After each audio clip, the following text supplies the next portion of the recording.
What happens when you buy all of the chicken sandwiches at a Popeye store and then go try to sell them on a street in New York City?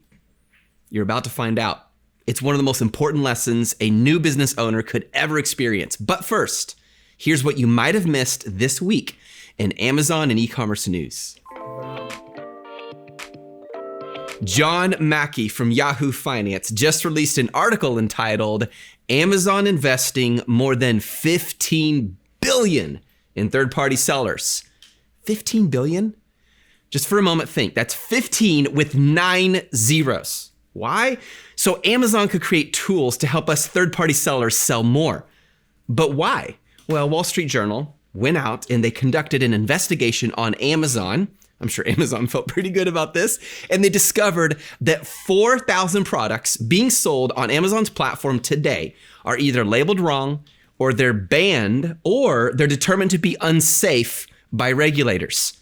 Now, let's just put this in perspective for a minute. Out of the insane number of products in Amazon, that's only 0.03% of Amazon's products. I know Wall Street's making a big deal about it, but let's face it, Amazon is doing a phenomenal job keeping non-authentic products off the shelves of the Amazon fulfillment centers. But that Amazon is still willing to invest $15 billion to make this tiny little portion of their product selection even more trustworthy means more customer trust, resulting in more buyers for you, the Amazon seller, and ultimately the explosive growth of your products and brands. Amazon is playing the long game.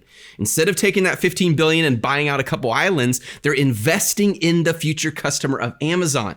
$15 billion on the platform where you sell. If you sell on Amazon, this is the best news of 2019 for your Amazon business. If you are trying to launch a new e-commerce startup, there's an article you need to read. It's simple, but it is fabulous. Enter Perry Coe from besttechie.com. In an article entitled 4 Tips for Growing Your E-commerce Startup, he explains 4 things you need to do right now. First, find your niche. Second, know your target audience. Third, understand your competitors. And fourth, choose the right platform. If I wrote this article, I would have to add one more step, without which you will not survive in the world of e-commerce. Differentiate your product. You've heard the word differentiate. I'm telling you, you gotta differentiate. The life and future of your business depends on this one point. You must offer something that sets you apart from all the competition. If everyone is selling feminine candles, sell a manly candle. If everyone's selling huge coffee mugs, sell a miniature coffee mug. If everyone's selling footrests, sell a grass-covered footrest. Be different for your customer, and your business will grow. By the way, if you are an Amazon seller, go here, justonedime.com/start for 90 minutes of training for building a brand on Amazon's platform. Back to the news. Have you ever found yourself wondering if a gushing online review about a product that you're about to buy is maybe just a little biased? Was it written by a bot? Was it written by a paid employee in a black hat tactic farm located deep in the heart of Asia? But what happens when it's a critical review on your product? I bring you good news, entrepreneurs. The world is getting review smart. With the increase of not just online purchases, but living our lives more and more online, people's spidey sense for a bloated positive review, or a vindictive customer review, or a competitor's critical review is getting sharper. Now, Amazon combats this with Vine. It is their own trusted network of reviews. Home Depot combats this with Seeds. Did they brainstorm these names in the same room? Vine, Seeds, I mean, come on. But what I love about this is there are trusted review sites now that you can go to when purchasing and that you should be getting on your product. Check out 3 trusted review sites: The Wirecutter, Consumer Reports, Mr. Dad Reviews, and there's a lot more. There's an actual business, like a whole market being generated out of creating a website or a platform for trustworthy reviews that people can read before they buy your product. Apparently, purchasing 4 huge bags of chicken sandwiches from a Popeye store and then trying to sell them on the streets of New York City to people who never met you before is not the best way to launch your business. Scalping food instead of tickets. 2 guys tried this on the streets in New York City, and the end result, Popeyes ran out of sandwiches, and 2 guys ended up with a lot of chicken and no cash. Someone suggested that maybe these are those sneaker resellers who sell overpriced sneakers to kids, and they thought they could pull this off with a chicken sandwich. Another tweeter guessed that maybe they took a meme of selling Popeye sandwiches a little too seriously, but I have to give them credit.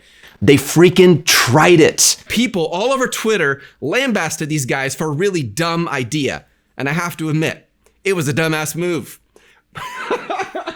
But I hold more respect for the 2 guys who tried than the people who criticized these chaps who actually did something. Do you know how many dumbprinter actions were taken by many multimillionaires today? Hey, I have an idea. Let's sell a rock. We'll call it Pet Rock. We'll put it in a box with a leash and make millions. It worked. Hey, I have an idea. Let's add razors to a vacuum cleaner nozzle so that while it's cutting your hair, it's sucking up the little pieces. Opening scene Wayne's World, anybody? We'll call it Flowbee, because you know, it sounds Flowbee-ish. It sucks while it cuts. 2 million Flowbees sold in just 12 years. That's the equivalent of 456 sales a day because someone was messing around with the vacuum cleaner nozzle on his head. Hey, I have an idea. Let's add sleeves to a blanket and we'll call it a Snuggie. When you're wrapped in a warm blanket on a cold wintry night and you see that popcorn, but it requires your arm to venture out into the bleak coldness, fear no longer, Snuggie is here. Eat your popcorn while keeping your arms warm and cozy. And 20 million people said yes. And today, Scott Boy enrolls in 200 million, and I'm sure he's doing it in a Snuggie. What all this demonstrates is that it really doesn't matter whether you think an idea is dumb. Who cares? What matters is whether there is a market for it. I love you, Twitter followers, but it really doesn't matter what you think. What matters is what the market thinks. And that, my friends, is my 10 cents. By the way, I hope they enjoyed their $100 plus chicken sandwiches. If at any point in this video you love this content, click the button below and subscribe. We're gonna keep sending you more.